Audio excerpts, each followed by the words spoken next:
नमस्कार, आप लोगों का स्वागत है हमारे इस खास YouTube चैनल भैया जी एजुकेशन पर।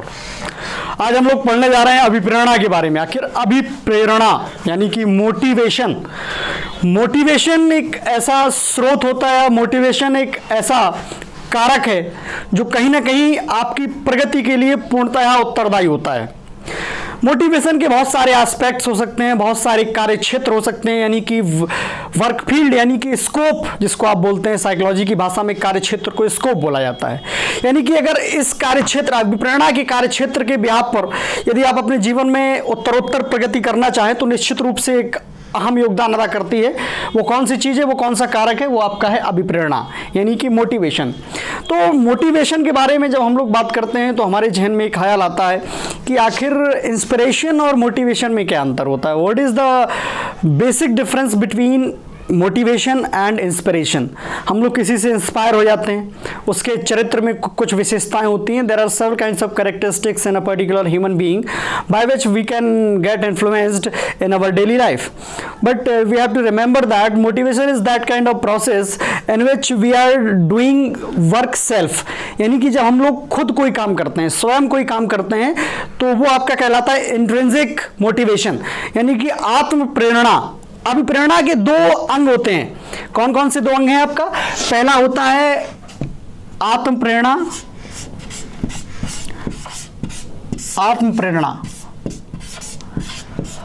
और दूसरा महत्वपूर्ण अंग होता है आपका बाह्य प्रेरणा।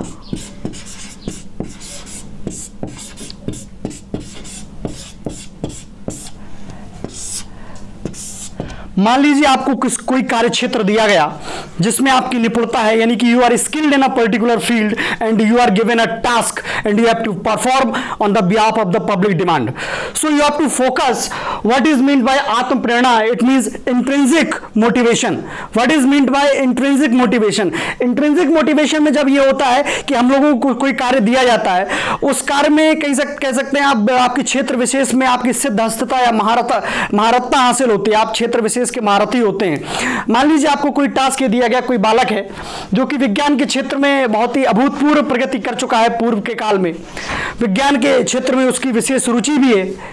तो अगर आप उसको विज्ञान से रिलेटेड यानी साइंस से रिलेटेड कोई टास्क या कोई परफॉर्मेंस करने को देंगे तो निश्चित रूप से वो टास्क को बड़ी ही इंटरेस्टिंग वे में और बड़ी ही सुचितापूर्ण ढंग से उस कार्य का निष्पादन या संपादन कर पाएगा। अब अभिप्रेरणा में होता क्या है कि कोई कार्य दिया गया, यानी कि कोई भी आर्ट होती है जो परफॉर्मिंग आर्ट के हिसाब से जानी जाती है, यानी किसी परफॉर्मिंग आर्ट को स्टेज पर अभिप्रेरणा के माध्यम से, यानी अभिप्रेरणा हो सकता है अतीत में ली गई हो, अभिप्रेरणा हो सकता है वर्तमान में चल रहे कई क्रियाकलापों के माध्यम से अर्जित की गई हो। We are acquiring several kinds of intelligence factors by different kind of persons in this society. They can be the motivators, they can be the great persons, they can be the psychologist, they can be the scientist. यानी किसी भी वैज्ञानिक, किसी भी महान पुरुष या किसी भी समाजवेत्ता, विधिवेत्ता के इंटेलिजेंस कोसेंट को दृष्टिगत रखते हुए, उसके बौद्धिक गुणांक को दृष्टिगत रखते हुए जब हम इस बात की कल्पना कर सकते हैं कि कोई दिया गया कार्य उसको कैसे निष्पादित किया जा सकता है, तो कार्य के निष्पादन में कई चरण आते हैं। तो चरणबद्ध तरीके से यानी कि स्टेप वाइज अगर हम किसी कार्य को प्रोसीड करने का प्रयास करते हैं, we are trying to proceed any kind of deed, any kind of noble deed, so we have to go from 3 steps. First step, that is right assimilated with motivation. तो मोटिवेशन के साथ अगर कार्य के निष्पादन को आत्मसात करने का प्रयास करते हैं तभी मोटिवेशन की संज्ञा को जगजाहिर किया जा सकता है। हम लोग आम बोलचाल की भाषा में मोटिवेशन को सिर्फ किसी व्यक्ति विशेष से प्रेरित होते हुए उस व्यक्ति का गुणगान करना, समाज के अंदर उस व्यक्ति को चर्चा का विषय बनाना, कहीं ना कहीं हम लोगों के लिए मोटिवेशन का सार्वभौमिक तात्पर्य यही हो गया है। लेकिन यदि मोटिवेशन को आप जनरल वे में यानी कि सामान्य या वृहद रूप में कह सकते हैं, उसको अगर आप डिफाइन करने का प्रयास करें तो मोटिवेशन कहीं ना कहीं मनोविज्ञान का वो आधारभूत सिद्धांत होता है, यानी मनोविज्ञान से ली गई या मनोविज्ञान के क्षेत्र में वह अदृश्य शक्ति जो हमें किसी कार्य को प्रारंभ करने, उस कार्य को अनवरत रूप से जारी रखने वह उस कार्य विशेष को अंतिम अंजाम तक पहुंचा देने के पश्चात जो हमें रिवार्ड या जो हमें प्रतिफल प्राप्त होता है, उस प्रतिफल की प्राप्ति होने के पश्चात हमारे मन में जो मोरल ऑफ द स्टोरी निकल कर आता है, उसी मोरल ऑफ द स्टोरी को हम लोग अभिप्रेरणा की संज्ञा दे देते हैं। अब आत्म प्रेरणा यानी कि हमें कोई कार्य दिया गया, यदि उस विशेष क्षेत्र में हमारी रुचि है तो हम उस कार्य का निष्पादन बड़ी ही शुचितापूर्ण ढंग से और बड़े ही हर्षोल्लास के साथ करेंगे। तो आत्म प्रेरणा की साथियों बात हो गई intrinsic motivation, that is called intrinsic motivation, intrinsic and extrinsic, बाह्य प्रेरणा extrinsic.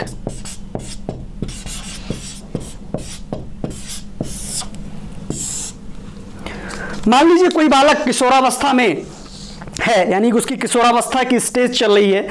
If a child in adolescence period, that he will not be a child, he will be a well defined, well determined, well processed human being. He will be treated as the adult person, as the low adult person, below adult person in the society. यदि किशोरावस्था में कोई बालक होता है और उसको कहा जाए कि आप बाह्य प्रेरणा के माध्यम से अपने करियर का चुनाव करें, यानी कि अपने भविष्य की रूपरेखा आप किस प्रकार तय कर पाने में कामयाब हो पा रहे हैं, तो उसमें कहीं ना कहीं आत्म प्रेरणा कब काम करती है? जब आपके मन में स्वतः ही आपके संज्ञान में कोई जिज्ञासा उत्पन्न हो और उस जिज्ञासा का समन करने के लिए कार्य को आप चरणबद्ध तरीके से उस कार्य का निष्पादन करें और उस कार्य का प्रतिफल आपको कहीं ना कहीं संतुष्टि प्रदान कर देने वाला हो। That is called the intrinsic, it means आत्म प्रेरणा कहते हैं, intrinsic motivation that is called. Okay, यदि हम बाह्य प्रेरणा की बात करते हैं, बाह्य अभिप्रेरणा की बात करते हैं, तो बाह्य प्रेरणा में हमारे मन में एक ख्याल आता है कि मान लीजिए हमने एक सेमिनार किसी के द्वारा आयोजित कराया गया और उस सेमिनार में अपने स्किल यानी कि अपनी प्रतिभा का, अपनी कुशल क्षमता का प्रदर्शन हमको वहां पर करना है। हमको वहां पर कोई लोग जज कर रहे होते हैं हम लोगों को, तो हम लोगों को यह ध्यान नहीं रखना है कि अमुक व्यक्ति किसी कार्य विशेष में, किसी क्षेत्र विशेष में बहुत ही पारंगत होगा, तो हम अपने विचारों की अभिव्यक्ति या विचार शैली को किस प्रकार से प्रोन्नत करने का प्रयास कर रहे हैं। तो बाह्य प्रेरणा में क्या होता है कि आपको करियर का चुनाव करने को दिया गया, आप साइंस के क्षेत्र में, विज्ञान के क्षेत्र में या साहित्य के क्षेत्र में या कोई भी आपका विशेष क्षेत्र होता है, विशेष क्षेत्र हो सकता है, उस क्षेत्र विशेष में अपने आप को पहले तो आप जो है कह सकते हैं कि शुरुआती अवस्था में, प्रारंभिक अवस्था में उस कार्य क्षेत्र के प्रति आप रुचि उत्पन्न करते हैं। तो बाह्य प्रेरणा में 3 कारक हैं आपका। पहले हुआ आपका स्टार्टिंग, यानी किसी कार्य का प्रारंभ करना, कार्य का प्रारंभ।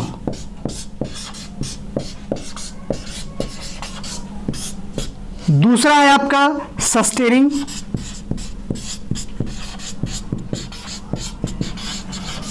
जारी रखना।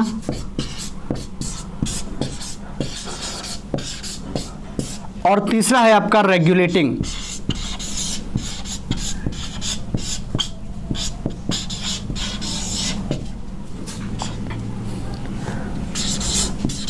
अंजाम तक पहुंचाना, अंजाम तक पहुंचाना।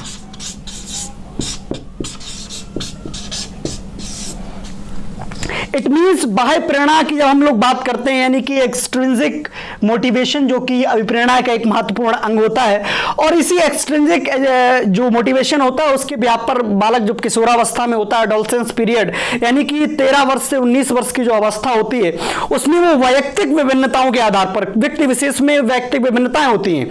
मान लीजिए आपका अगर इंटरेस्ट, आपका एरिया ऑफ इंटरेस्ट, मान लीजिए कि आप पत्रकारिता के क्षेत्र में जाना चाहते हैं, तो आप कहीं ना कहीं आप ज़्यादातर न्यूज़ चैनल को देखना प्रेफर करेंगे, या जो न्यूज़ एंकर्स होते हैं, जो मोटिवेटर्स होते हैं, जो अपने आप को, जिनका वे ऑफ रिप्रेजेंटेशन बहुत ही काबिल तारीफ होता है, यानी लब्ध प्रतिष्ठित जो पत्रकारिता के क्षेत्र में व्यक्ति होते हैं, उन व्यक्तियों से आप प्रेरणा ग्रहण करने का प्रयास करते हैं। यानी कि वो व्यक्ति बाहरी होता है, वो आपके ना तो सिलेबस से एसिमुलेट करता है, ना आपके घर परिवार से एसिमुलेट करता है। आत्म प्रेरणा तो अपने घर परिवार से ले सकते हैं, आप स्वयं किसी कार्य का निष्पादन करने के व्याप पर आप आत्म प्रेरणा ग्रहण कर सकते हैं। लेकिन जब बाह्य प्रेरणा की बात करते हैं तो उसमें बहुत बड़ा फैक्टर ये आता है इंडिविजुअल डिफरेंसेस का।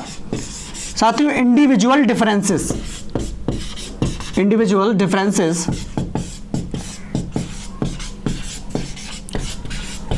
इंडिविजुअल डिफरेंसेस का मतलब हुआ वैयक्तिक विभिन्नताएं, वैयक्तिक विभिन्नताएं।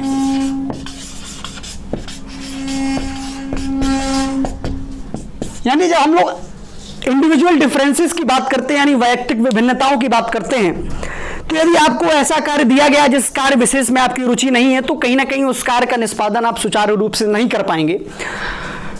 तो इंडिविजुअल डिफरेंसेस के बेसिस पे आप सबसे पहले किसी कार्य को स्टार्ट करेंगे, देन आफ्टर उसको सस्टेन करने का यानी जारी रखने का भी प्रयास करेंगे और उसको रेगुलेट करेंगे, यानी कि अंतिम अंजाम तक जब तक कि प्रतिफल प्राप्त ना हो जाए उस कार्य को आप जारी रखेंगे। तो साथियों, अभिप्रेरणा का एक मोटा मोटी तौर पर हम लोग जानने का प्रयास करें तो अभिप्रेरणा वह अदृश्य शक्ति होती है जो व्यक्ति विशेष को किसी कार्य को प्रारंभ करने, उस कार्य को जारी रखने व उस कार्य को अंतिम अंजाम तक पहुंचा देने में और उसका प्रतिफल ग्रहण ना करने तक उसके बारे में निरंतर अचेतन मन यानी अर्धचेतन अवस्था या चेतन मन में उसका मनन करते रहना, और तदुपरांत जब हमें प्रतिफल प्राप्त हो जाता है तो उसके बिहाफ पर हम लोग अपनी कुशल क्षमता का प्रदर्शन भी कर पाते हैं। एक उदाहरण के तौर पर हम लेना चाहेंगे, मान लीजिए सचिन तेंदुलकर को ले लीजिए, क्रिकेट के क्षेत्र में उनकी महारत हासिल है। यदि सचिन तेंदुलकर को कोई ऐसा क्षेत्र दे दिया जाए जिस क्षेत्र में उनकी रुचि नहीं है, यदि उनको बास्केटबॉल थमा दी जाए और उनसे कहा जाए कि आप अपने जो आपकी परफॉर्मेंस है उसके आप पीक पर कैसे आप अपने आप को ले जा सकते हैं, how you will acquire that kind of stage which is normally desirable by those persons who are quite comfortable in the field of basketball, so he will not perform very well. It means he will not taking interest, the area of interest is not assimilating with that particular guy, so he will not be influenced with the behalf of the intrinsic motivation. So this realize the individual differences, यानी कि यदि उसको बाह्य प्रेरणा वो अपने आप में ग्रहण नहीं कर पा रहा है तो उसके लिए कौन कारक उत्तरदायी है? इंडिविजुअल डिफरेंसेस यानी कि वैयक्तिक विभिन्नताएं उसके लिए पूर्णतः उत्तरदायी हैं, और वैयक्तिक विभिन्नताओं के माध्यम से वो स्टार्ट, सस्टेन और रेगुलेट करने तक कार्य को प्रतिफल के अंजाम तक पहुंचा पाने में निश्चित रूप से कामयाब हो पाएगा। अब हम लोग बात करते हैं कि आखिर अभिप्रेरणा के से कैसे क्वेश्चंस आपको एग्जाम में पुटअप किए जा सकते हैं। तो एग्जाम पॉइंट ऑफ व्यू से कई क्वेश्चंस आते हैं। पहला क्वेश्चन आपका सबसे पहले ये उठता है कि अभिप्रेरणा के क्षेत्र में सबसे महत्वपूर्ण कारक वो कौन सा होता है जो कहीं ना कहीं प्रश्न उठाते हैं। हम लोग प्रश्न से लेते हैं, अभिप्रेरणा में वैयक्तिक विभिन्नता की क्या उपयुक्तता है? तो वैयक्तिक विभिन्नता की उपयुक्तता यह है कि यदि आपके अंदर आपको वैयक्तिक विभिन्नता के अनुसार ही आपको कोई ऐसा टास्क या कोई डीड या कोई कार्य दिया गया है जिसका आपको निष्पादन करना है, तो उस कार्य को आप सस्टेन नहीं कर पाएंगे। जनरली हम लोगों को ये कहा जाता है कि मनमोहन सरकार जब पहली बार आई तो उसने कई प्रकार की स्कीम्स, कई प्रकार के प्लान्स लेकर आई वो, लेकिन उन प्लान्स को एग्जीक्यूट तो किया उन्होंने, यानी कि उस प्लान्स को, उन स्कीम्स को, उन योजनाओं को क्रियान्वित करने का प्रयास किया, लेकिन किसी कार्य को क्रियान्वित करना यानी किसी प्रोसेस को या किसी स्कीम को, किसी प्लान को, योजना को प्रारंभ करना बट सस्टेन करना है। सस्टेन यानी कि उनको उसको अनवरत रूप से उसको मानक पटल पर या विश्व पटल पर उसको जारी रखना। यानी कार्य तो आपने ये मान लीजिए आपको कार्य की इनिशियल स्टेज है, प्रारंभिक अवस्था में आपने कार्य प्रारंभ किया, लेकिन उसका प्रतिफल जो पब्लिक डिमांड है, पब्लिक डिमांड के सर्कल में, पब्लिक डिमांड के सर्कल में यानी पब्लिक डिमांड की परिधि में आ रहे समस्त व्यक्ति अगर उस योजना की क्रियान्वयन के फलस्वरूप प्रतिफल पा पाने में कामयाब हुए, तभी आप अभिप्रेरणा के माध्यम से ये कह सकते हैं कि अमुक व्यक्ति बाह्य प्रेरणा से प्रेरित हुआ और उसने अपने कार्य को एक सस्टेनेबल ग्रोथ की संज्ञा दे दी। सस्टेनेबल ग्रोथ पहला होता है क्रियान्वयन करना, यानी कि टू एग्जीक्यूट एनी वर्क, यानी उस कार्य को आपने एग्जीक्यूट तो किया लेकिन क्या उसको आप सस्टेन कर पाए? तो सस्टेनेबल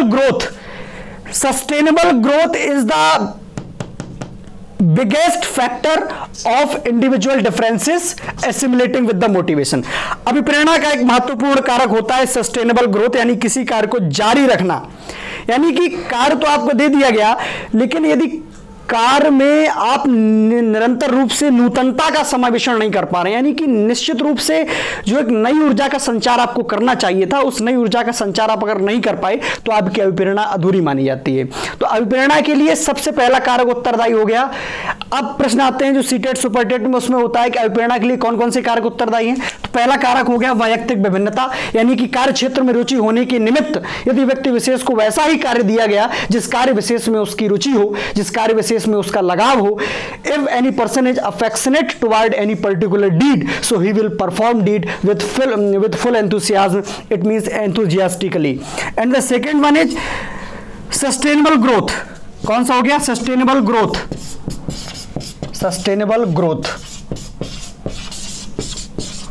ये आपका दूसरा महत्वपूर्ण कारक हो गया सस्टेनेबल ग्रोथ। साथियों, आज आपने अवधारणा के बारे में सीखा और निश्चित रूप से आप भाव विभोर हुए होंगे, ऐसा हमारी कल्पना और आकांक्षा और मनोभावना भी है।